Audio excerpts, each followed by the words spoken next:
ঢাকা বিশ্ববিদ্যালয়ের দোয়েল চত্বর থেকে শুরু হয়েছিল অন্তর্বর্তীকালীন সরকারের সাবেক উপদেষ্টা আসিফ মাহমুদ সজীব ভুঁইয়ার আয়োজনে ঈদ আনন্দ মিছিল। সে ঈদ আনন্দ মিছিলটি এই মুহূর্তে হোটেল ইন্টারকন্টিনেন্টালের সামনে এসেছে।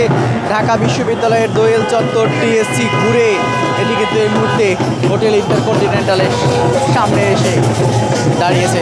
একটু যদি বলে রাখি, বিভিন্ন বর্ণিল পোশাকে সেজে এই ঈদ আনন্দ মিছিলটি কিন্তু অনুষ্ঠিত হচ্ছে। এখানে ঢাক ঢোল পিটিয়ে ঈদের আনন্দ উপভোগ করছেন সাধারণ মানুষ। তেমনটি কিন্তু আমরা দেখতে পাচ্ছি এই আনন্দ মিছিলে যেমন নারী পুরুষ অংশ নিয়েছেন, এর পাশাপাশি শিশুরাও এই আনন্দ মিছিলে অংশ নিয়েছেন। অনেকে বাবা মার হাত ধরে এই ঈদের আনন্দ মিছিলে এসেছেন, তেমনটি কিন্তু আমরা দেখতে পাচ্ছি। যেমনটি বলছিলাম যে ঢাক ঢোল পিটিয়ে ব্যান্ড দল তারাও কিন্তু এই আনন্দ মিছিলে অংশ নিয়েছেন। ঈদের আনন্দ কিন্তু অনুষ্ঠিত হচ্ছে। ঈদের নামাজের পর করে কিন্তু এই আনন্দ মিছিল কিন্তু শুরু হয়েছে। নারী পুরুষ সহ বাবা মার সঙ্গে অনেকেই কিন্তু এসেছেন। কিন্তু আমরা আপনাদের দেখাচ্ছিলাম নেচে গেয়ে তারা ঈদের আনন্দ মিছিল করছেন, ঈদের আনন্দ উপভোগ করছেন, তেমনটি কিন্তু আমরা দেখতে পাচ্ছি এবং আপনাদেরকে কিন্তু দেখাচ্ছিলাম এই ঈদের আনন্দ, ঈদের উৎসব।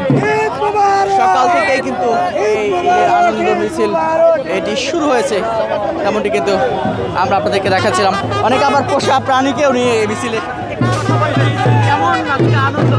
আজকে আনন্দ, অসাধারণ আনন্দ হচ্ছে।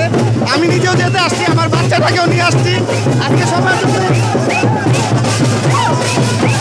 দেখাচ্ছিলাম বর্ণিল সেজেছেন, অনেকে রণপা দেখতে পাচ্ছেন যে। তারপরে আমরা দেখেছি যে সার্কাসও কিন্তু রয়েছে। অনেকে রণপা সেজেছেন বাচ্চাদের মূলত বিনোদন দেওয়ার উদ্দেশ্যে, যে যার যার মতো করে পাচ্ছেন সেভাবেই সেজে এসেছেন বর্ণিল সাজে।